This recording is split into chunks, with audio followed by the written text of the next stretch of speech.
તમ સર્વને રાત્રિ પ્રાર્થનાની અંદર સ્વાગત કરીએ છીએ। કેમ છો બધા? મજામાં? પ્રભુની સ્તુતિ પ્રશંસા કરીએ સુંદર સમયને માટે તેના નામને ધન્યવાદ આપીએ। આવો આપણે રાત્રિની પ્રાર્થનાની અંદર જોડાતા આપણે એક ટૂંકું વચન દેખીશું।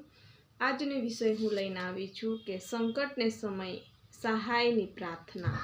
આપણા જીવનની અંદર સંકટ આવે ત્યારે કેવી રીતના આપણે પ્રાર્થના કરવાનું છે તેના વિશે આપણે આજે શીખીશું।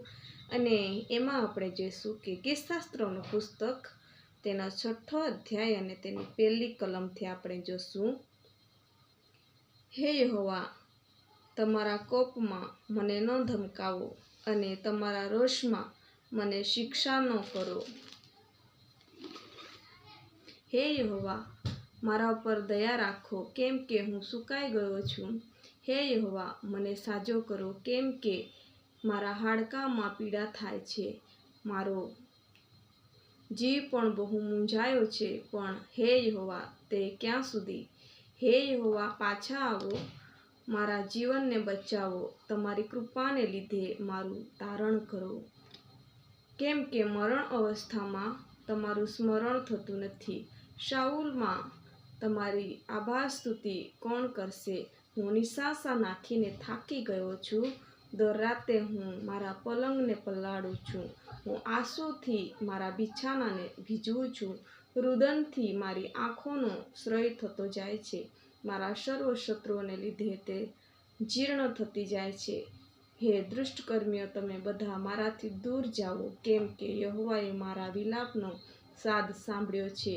યહોવાએ મારા કાલાવાલા સાંભળ્યા છે। યહોવા મારી પ્રાર્થના માન્ય કરશે।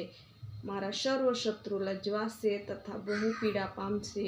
તેઓ પાછા ફરશે તથા ઓચિંતા લજવાશે। હાલેલુયા। જ્યારે આપણા જીવનની અંદર દુઃખ આવે, સંકટ આવે, વિપત્તિ આવે ત્યારે ગીતશાસ્ત્રોનું પુસ્તક 6ઠો અધ્યાય અને તેને 1લી કલમથી અંત સુધી આપણે વાંચવાનું છે અને એમાં આપણને આપણા જીવનની અંદર સંકટમાં સહાયને માટે કેવી રીતના આપણે પ્રાર્થના કરવું તે વિશે આપણને શીખવે છે। અને દાઉદ ભક્ત કહે છે કે તમે મારા કોપમાં મને ધમકાવો નહીં અને તમારા રોષમાં મને શિક્ષા ના કરો। જ્યારે કહે છે કે મારા જીવનમાં દુઃખ આવે ત્યારે તમે મારા પર કોપ ના કરતા, મારા પર તમે શું કરજો? દયા કરજો।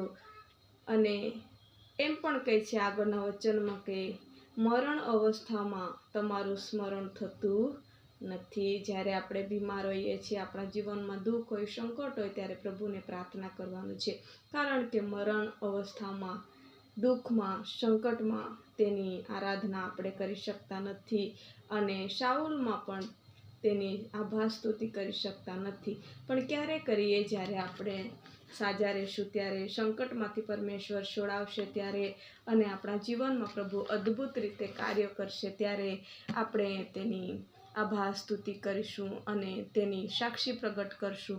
માટે આપણા જીવનની અંદર સંકટ આવે ત્યારે આ વચનો આપણે વાંચવાનું છે અને વચનો થકી પ્રાર્થના કરવાનું છે। ત્યારે એક દિવસ પ્રભુ જરૂર આપણા જીવનમાંથી સંકટ દૂર કરશે। આવો આપણે ટૂંકી પ્રાર્થના કરીએ। ધન્યવાદ યેશુ, સ્તુતિ કરીએ મારા પિતા, અમે તમારા નામને ધન્યવાદ કરીએ। આકાશ તારું સિંહાસન મારા ઈશ્વર, પૃથ્વી તારી પાયાસન મારા બાપ, અમે તમારા નામની સ્તુતિ કરીએ। આ સમય અમે તમારા નામની સ્તુતિ કરીએ છીએ। મારી સાથે જોડાયેલા એક વહાલા ભાઈ બહેનોને માટે પ્રાર્થના કરીએ છીએ પ્રભુ। એમના જીવનની અંદર કદાચ સંકટ હશે, દુઃખ હશે, નિરાશા હશે, હતાશા હશે, કોઈ પણ પ્રકારની મંદવાડ હશે, કોઈ પણ પ્રકારની ચિંતા હશે પ્રભુ યેશુ, અમે નથી જાણતા પરંતુ તમે જાણનાર પરમેશ્વર છો। તમે અશક્યને શક્ય કરનારો, સંભવને સંભવ કરનાર એવો અમારો ભયાવો ઈશ્વર છો। માટે અમે તમારી સ્તુતિ કરીએ। એક એક દીકરા દીકરીને અમે તમારી પાસે લાવીએ છીએ। જ્યારે સંકટના સમયે તમને હાંક મારે તમે ત્યારે વહેલા ઉત્તર આપજો પ્રભુ।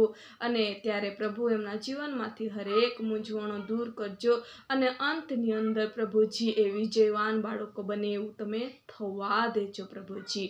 ઓ મારા ઈશ્વર, આખો દિવસની અંદર મહેનત મજૂરી, ઢોઢાકની અંદર, ખેતીવાડીની અંદર, નોકરી ધંધાની અંદર, મુસાફરીની અંદર, હરેકને તમે યશ આપો છો અને તમે હરેકને સુરક્ષાઓ પૂરી પાડો છો, માટે અમે તમારો આભાર માનીએ.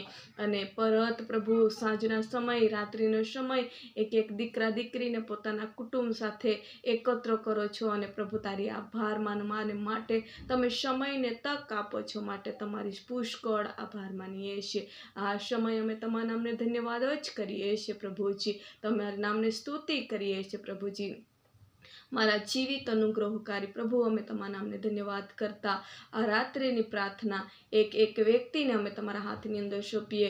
ઊંઘી જશે ત્યારે મીઠી અને ગોળ નિંદ્રા આપજો. મિખાઈલ ગાબ્રિએલ દૂતોની રખવાલી કરજો. સારા સપના, સારા દર્શન આપજો અને નવો દિવસ પ્રભુ હરેકના જીવનમાં આશીર્વાદ લઈને આવે એવું તમે થવા દો. એક માંગણીઓ તમે પૂરી પાડજો. એકના જીવનમાં શાંતિ તમે આપજો પ્રભુ. મારી ઈચ્છાને પણ તમારી ઈચ્છામાં તમે થવા દેજો. બાપ, પિતા, પુત્ર, પવિત્ર આત્મા, દેવ તારા નામથી માંગીએ છીએ બાપ. આમીન, આમીન. જે મસીહ કી. જો તમે અમારી સાથે જોડાયેલા નવા છો તો ચેનલને સબસ્ક્રાઈબ કરવા ભૂલશો નહીં.